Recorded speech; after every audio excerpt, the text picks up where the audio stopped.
بسم اللہ الرحمن الرحیم۔ فرعون کی بیوی حضرت آسیہ کا واقعہ۔ محترم عزیز دوستو، آج ہم بات کرنے والے ہیں حضرت موسیٰ علیہ السلام اور ظالم بادشاہ فرعون اور اس کی بیوی حضرت آسیہ کے بارے میں۔ آپ سے گزارش ہے اس واقعے کو پورا پڑھیں۔ حضرت آسیہ علیہ السلام نے اللہ تعالیٰ سے دعا مانگی، اے میرے پروردگار، میرے لیے جنت میں گھر بنا دے، مجھے فرعون اور اس کے برے کاموں سے بچا لے اور ان ظالموں سے چھٹکارا دلا دے۔ حضرت نوح علیہ السلام کے پوتے مصرام برہم جس کے علاقے میں آباد ہوئے، اس کا نام مصر پڑ گیا۔ یہاں کی قوم جب پروان چڑھی اور فرعون کی حکمرانی آ گئی، پھر جب حضرت یوسف علیہ السلام مصر کے بادشاہ بنے تو ان کے والد حضرت یعقوب علیہ السلام اپنے باقی بیٹوں کے ساتھ مصر آ گئے اور گوسان نام کے ایک علاقے میں آباد ہو گئے۔ انہیں بنی اسرائیل کے نام سے پکارا جاتا ہے۔ جب فرعون کی نظامیوں نے بتایا کہ بنی اسرائیل میں اللہ کا ایک نبی پیدا ہوگا جو تمہاری حکومت کو ختم کر دے گا اور اس کے ہاتھوں ہی تمہاری موت ہوگی، فرعون اس خطرے سے بچنے کے لیے الگ الگ طریقے سے آزمان شروع کر دیا اور اس نے بنی اسرائیل کو اپنا غلام بنا لیا اور ان سے اپنے کام کراتا، بالکل نوکر کی طرح بنی اسرائیل میں پیدا ہونے والے لڑکوں کو قتل کروا دیتا اور لڑکیوں کو زندہ رہنے دیتا۔ اسے معلوم نہ تھا کہ اللہ تعالیٰ نے فیصلہ کر لیا ہے تو لاکھ کوشش کر لے اس سے کوئی فائدہ نہیں ہے۔ کمزوروں کا ظلم کر کے انہیں اپنی بادشاہی اور طاقت کے ذریعے پریشان کر کے وہ اپنے آپ کو بہت بڑا نقصان میں ڈال رہا ہے۔ ان کے اس کی بھلائی اسی میں تھے کہ وہ اپنی طاقت کے پر گھمنڈ نہ کرے اور اپنے آپ کو خدا ہونے کا دعویٰ نہ کرے۔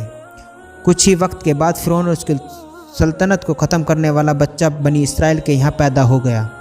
حضرت موسیٰ علیہ السلام کے والد کا نام عمران اور والدہ کا نام عیر تھا۔ اسی نام کو یکوتو میں بھی کہا جاتا ہے۔ انہیں بھی اس بات کا اندازہ تھا کہ ظالم فرعون ان کے بچوں کو پیدا ہوتے ہی مروا دے گا۔ حضرت موسیٰ علیہ السلام کی ماں کو اللہ کی طرف سے وحی آ گئی کہ بچے کو اپنے پاس رکھنا اور اس سے دودھ پلانا، لیکن جب اس کی جان کو خطرہ لگے تو اسے دریا میں ڈال دینا اور ڈرنا نہیں۔ کچھ وقت کے بعد پھر اللہ تعالیٰ کی طرف سے حکم ہوا کہ اس بچے کو ایک صندوق میں رکھو اور دریا میں ڈال دو، پھر دریا اسے کنارے پر ڈال دے گا، پھر اس صندوق کو میرا اور تمہارا دشمن فرعون اٹھا لے گا۔ حضرت موسیٰ کی والدہ اللہ تعالیٰ کے حکم کے مطابق حضرت موسیٰ علیہ السلام کو ایک صندوق میں رکھ کر دریا میں ڈال دیتی ہے۔ جب بچہ والا صندوق دریا میں بہتا ہوا فرعون کے محل کے پاس جا کر پہنچا تو فرعون کی بیٹی اور اس کے غلام صندوق کو دیکھ کر حیران ہو گئے۔ اس کے بعد انہوں نے اس صندوق کو دریا سے نکالا اور ملکہ آسیہ جو فرعون کی بیوی تھی اس کے حوالے کر دیا۔ جب فرعون کی بیوی نے صندوق کا ڈھکن کھولا تو ایک خوبصورت بچے کو دیکھ کر بہت خوش ہوئی اور انہوں نے فوراً بچے کو پالنے کا فیصلہ کر لیا۔ اور جب فرعون نے اس بچے کو بھی قتل کرنے کا حکم دیا تو فرعون کی بیوی سامنے آ گئی اور بولی کہ بچہ میری اور تمہاری آنکھوں کی ٹھنڈک ہے، اسے قتل مت کرو، ہو سکتا ہے یہ بچہ ہمیں فائدہ پہنچانے کا کوئی ذریعہ بنے، کیوں نہ ہم اسے اپنا بیٹا بنا لیں، جیسے کہ قرآن شریف میں اللہ تعالیٰ نے فرمایا ہے، جس کا مطلب ہے فرعون نے کہا کہ مجھے اس کی ضرورت نہیں لیکن میں اسے چھوڑ رہا ہوں، ہو سکتا ہے یہ بچہ تمہاری آنکھوں کی ٹھنڈک بن جائے۔ اس طرح اللہ تعالیٰ نے فرعون کے محل میں ہی حضرت موسیٰ علیہ السلام کو پناہ دی۔ اس کے بعد اللہ تعالیٰ کی قدرت نے ایک اور کرشمہ دکھایا۔ حضرت موسیٰ جو کہ ابھی دودھ پیچھے بچے تھے، انہوں نے کسی بھی دائے کا دودھ پینے سے انکار کر دیا۔ اللہ تعالیٰ نے فرمایا، ہم نے موسیٰ علیہ السلام پر دائیوں کے دودھ کو حرام کر دیا۔ محل والوں نے ایک ایسی عورت کی تلاش شروع کر دی جس کا دودھ یہ بچہ پینے لگی۔ اتنے میں حضرت موسیٰ علیہ السلام کی بہن سامنے آ گئی اور بولی، میں تمہیں ایک ایسی عورت کے بارے میں بتاؤں گی جس کا دودھ یہ بچہ ضرور پیے گا۔ اس کے بعد حضرت موسیٰ علیہ السلام کی والدہ کو بلایا گیا۔ وہ آئی اور حضرت موسیٰ علیہ السلام نے ان کا دودھ نوش کیا۔ اس طرح اللہ تعالیٰ کے حکم سے وہ اپنے ہی بچے حضرت موسیٰ علیہ السلام کی دائی بن گئی۔ ان کے لیے شاہی چیزوں کا انتظام کر دیے گئے۔ حضرت موسیٰ علیہ السلام فرعون کے محل میں پل کر جوان ہو گئے۔ اللہ تعالیٰ نے انہیں اسلام کا پیغام پہنچانے کا حکم دیا۔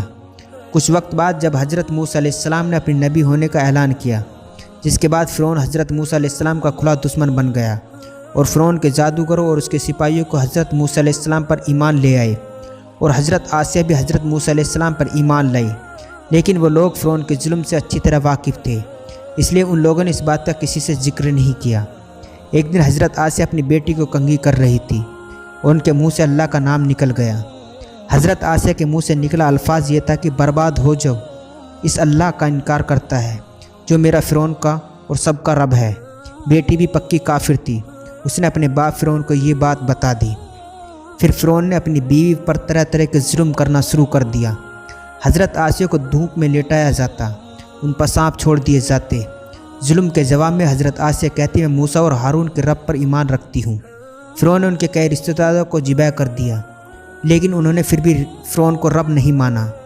آخر کار فرعون نے ان ہاتھ اور پاؤں میں کیل گاڑ دیے اور ان کے سینے پر بھاری پتھر پٹکتا۔ حضرت آسیہ نے اللہ تعالیٰ سے دعا مانگی، اے میرے پروردگار، میرے لیے جنت میں ایک گھر بنا دے اور مجھے فرعون اور اس کے برے عمل سے نجات اور بخشش دلا دے اور مجھے ظالم قوم سے چھٹکارا دلا دے۔ روایت میں ہے کہ حضرت موسیٰ علیہ السلام نے یہ سب منظر دیکھ رہے تھے اور انہوں نے بھی دعا مانگی کہ اللہ رنج اور درد آسیہ سے دور کر دے اور اسے ظالموں سے نجات دلا دے۔ اس کے بعد اللہ تعالیٰ نے فرشتے بھیجے، انہوں نے حضرت آسیہ پر اپنے پروں کا سایہ کیا اور پھر انہیں جنت کے محل دکھایا۔ پھر وہ مسکرائی اور اللہ نے ان کی روح کو اپنی طرف اٹھا لیا۔ حضرت آسیہ کا شمار جنت میں سب سے عظیمت رہنے والی عورتوں میں ہوگا۔ قرآن شریف کے سورہ تحریم میں اللہ تعالیٰ نے اپنے دو مقدس نبیوں حضرت نوح علیہ السلام اور حضرت لوط علیہ السلام کی بیویوں کی مثال بیان کی، جو نیک بندوں کی بیویاں ہونے کے باوجود کافر رہی اور جہنم میں جائیں گی، اور ساتھ ہی دو نیک بیویوں کا بھی ذکر کیا جو اپنی امت کے ایمان والی عورتوں کی مثال ہوگی۔ ایک فرعون کی بیوی آسیہ جو فرعون جیسے کافر اور اللہ کے نافرمان کی بیوی ہونے کے باوجود اللہ پر ایمان لائی۔ دوسری حضرت عیسیٰ علیہ السلام کی والدہ حضرت مریم، جب موسیٰ علیہ السلام ایک لمبے جد و جہد کے بعد واپس آئے تو رب سال انتقال کر چکا تھا اور اس کا بیٹا منفتح سنی فرعون بن چکا تھا، اور وہی منفتح فرعون اپنی لشکر کے ساتھ دریائے نیل میں ڈوب گیا۔